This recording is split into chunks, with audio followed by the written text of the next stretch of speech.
ഞാൻ എൻ്റെ ഇന്ത്യൻ ജനാധിപത്യത്തിൻ്റെ എൻ്റെ അവകാശം ഞാൻ രേഖപ്പെടുത്തി.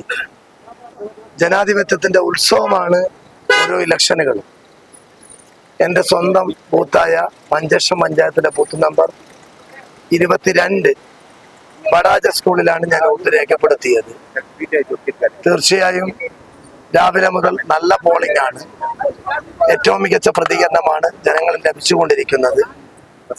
ഞങ്ങളെ സംബന്ധിച്ചിടത്തോളം ഞങ്ങൾ പ്രതീക്ഷിച്ചതുപോലെ UDFന് ഏറ്റവും മികച്ച രീതിയിൽ ജനങ്ങൾ വോട്ട് രേഖപ്പെടുത്തുന്ന ചിത്രമാണ് കണ്ടുകൊണ്ടിരിക്കുന്നത്.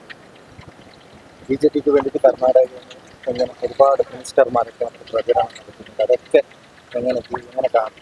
BJPക്ക് എല്ലാ കാലത്തും കർണാടക ടീമാണ് പ്രചരണം നടത്തുന്നത്. അതൊന്നും വലിയ വിഷയമല്ല. ഇപ്രാവശ്യം കർണാടക ഭരിക്കുന്നത് ഇന്ത്യൻ നാഷണൽ കോൺഗ്രസ് നേതൃത്വ ഗവൺമെന്റ് ആയതുകൊണ്ട് കർണാടക മുഖ്യമന്ത്രി മന്ത്രിമാരൊക്കെ മഞ്ചേശ്വരം കേന്ദ്രീകരിച്ച് മികച്ച പ്രവർത്തനം നടത്തിയിട്ടുണ്ട്. അതൊക്കെ ഞങ്ങൾക്ക് ഗുണകരമായി മാറുമെന്നുള്ള കാര്യത്തിൽ ഒരു തർക്കവുമില്ല. ഒരു ബൂത്ത് നമ്പർ 21 2 വോട്ട് അധികമായി കാണുന്നുണ്ട്. ഞാനത് പരിശോധിച്ചു. അത് കളക്ടർ ശ്രദ്ധയിൽപ്പെടുത്തിയിട്ടുണ്ട്. അങ്ങനെ ടെക്നിക്കലായി പ്രശ്നം വരുന്ന സ്ഥലങ്ങൾ ശ്രദ്ധിച്ച് കൈകാര്യം ചെയ്യാനുള്ള ഒരു ഇടപെടൽ കൂടി നടത്തുന്നുണ്ട്. അങ്ങനെയുള്ള സാധ്യതകളുണ്ട്. വോട്ടിംഗ് മെഷീനെ കുറിച്ച് നിരന്തരമായി പരാതി വന്ന കാര്യമാണ്. തൊട്ടടുത്ത കർണാടക പഞ്ചായത്ത് ഇലക്ഷന് ബില്ല് കൊണ്ടുവന്ന് ബാലറ്റിലേക്ക് പോകുന്ന വാർത്തയാണ് പുതിയ കാലത്തിന്റെ ചർച്ച.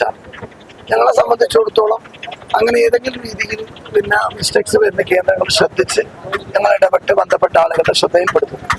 ഓക്കെ.